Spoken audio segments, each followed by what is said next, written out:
Hey guys, it's Stephanie, and my tripod broke the other day, so I'm sorry if this whole thing is like a little lopsided. It's what I have to work with right now. So I just want to do a quick haul and show you some books I've received recently and books that I got at the library pretty recently, because I am a pretty big library user. I just really love the non-committal nature of libraries, and I love just the high of going in there and coming out with like 20 books, and you know, I'm obviously not going to be able to read them, but it's just fun. I do pick up a lot of stuff from there. So first thing I picked up is for a buddy read I am doing with Brittany over at Under the Radar Books. We are reading Caitlin R. Kiernan's Agents of Dreamland. I was going to tell you the synopsis, but I'm going to read it because there's no way for me to take this and make it into something else. So I'm just going to read it, which I usually don't do. A government special agent known only as the Signalman gets off a train on a stunningly hot morning in Winslow, Arizona. Later that day, he meets a woman in a diner to exchange information about an event that happened a week earlier, for which neither has an explanation.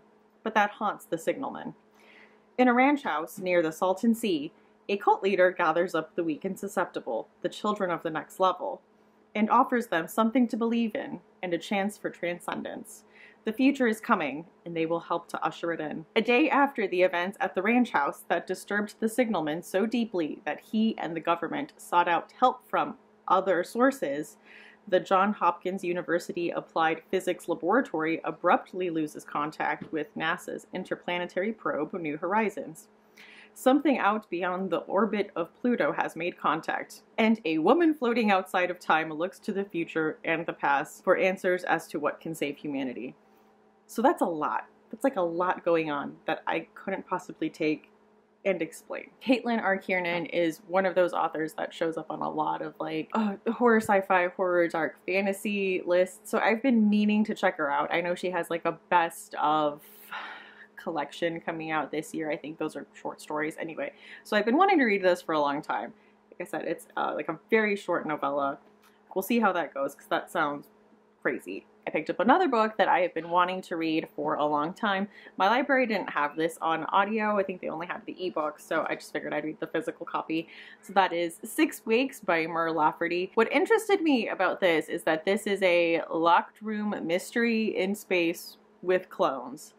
That's basically what it is. This is in a world, I think it's like 2400, and you can like clone yourself so that you can keep on living after you die. There's like strict regulations and like what clones can or cannot do. And in this book, it opens up with the whole crew of a ship.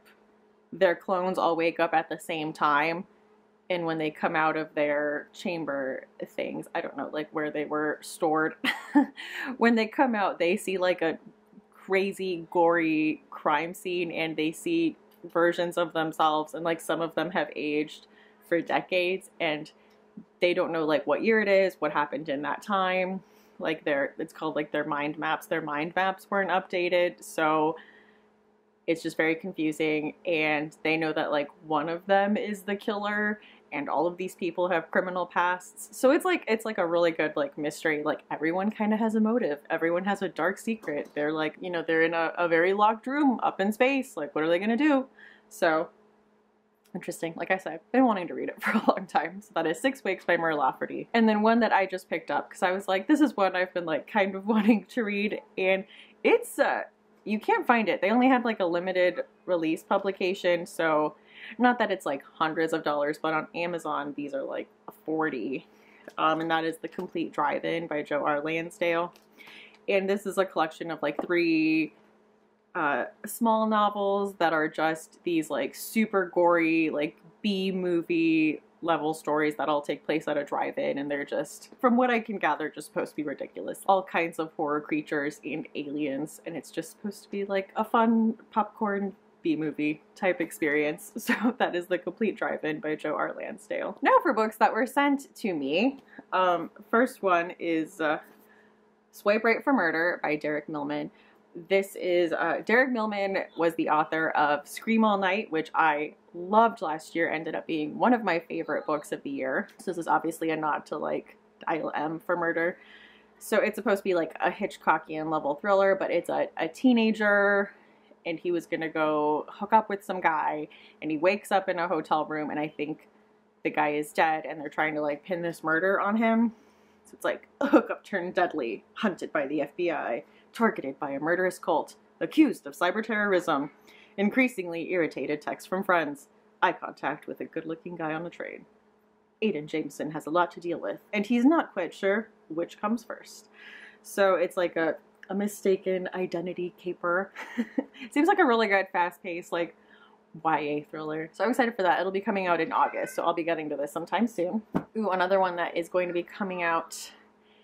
This one's going to be coming out April, I think. That is The Dark Game by Jonathan Janz. And The Dark Game, I think, is supposed to be a nod to The Most Dangerous Game. And this is about a, like, writing retreat. There's these horror authors that go to this retreat for a chance to study under like a very famous horror author, but then he actually has them there as some part of a game. Yeah, the writers think they are signing up for chances at literary prestige, but they're really entering the twisted imagination of a deranged genius, a lethal contest pitting them against one another in a struggle for their sanity and their lives. They have entered Roderick Wells' The Dark Game. So this is kind of Battle Royale and The Most Dangerous Game. Well, in The Most Dangerous Game, were there multiple people pitted against each other? I don't remember because I was in high school.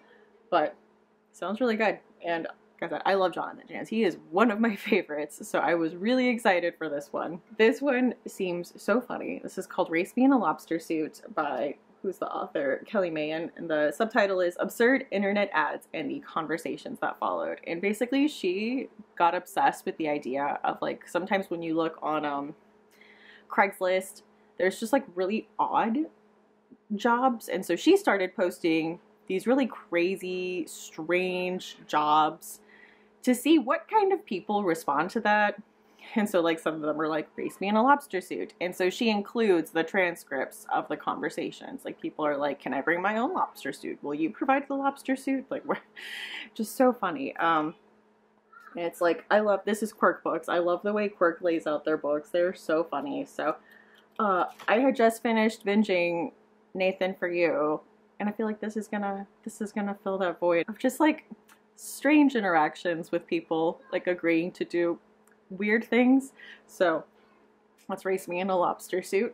I got another Jonathan Janz book, and that is House of Skin. So Flame Tree Press, I think, got all the rights to his like previous work that like was out of print. I'm not sure how that works, don't ask me. But anyway, like they are re-releasing a lot of Jonathan Janz's older titles. This is House of Skin. It's getting like re-released in May from Flame Tree. So this is about like an evil woman named Annabelle who was so evil and she died. She was very wealthy and had this estate, and her nephew inherited. Her nephew, Paul, is a writer, and he moves into the estate, and he suddenly becomes very inspired and kind of like goes into a trance while he's writing, but it is actually evil Annabelle like using him for some sinister purpose. So we shall see.